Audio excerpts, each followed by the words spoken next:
तीळ कोणते वापरावेत? मित्रांनो, पांढऱ्या तिळामध्ये तेल जास्त प्रमाणात निघतं, परंतु काळे तीळ हे अतिशय गुणकारी असतात।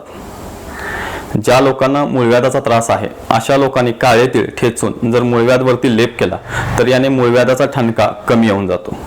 ज्या लोकांची दाढ किडलेली आहे किंवा दात दुखत आहेत अशा लोकांनी सुद्धा तीळ ठेचून जर दाताखाली धरले तर याने दात दुखायचे कमी होतात आणि दात हलत असतील त्याचं देखील प्रमाण कमी होऊन जातं।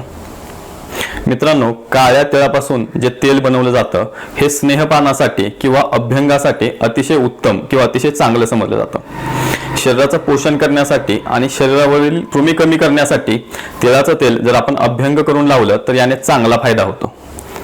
परंतु हेच तेल जेवणामध्ये घेतलं तर याने कफ आणि पित्त जास्त प्रमाणात वाढतं।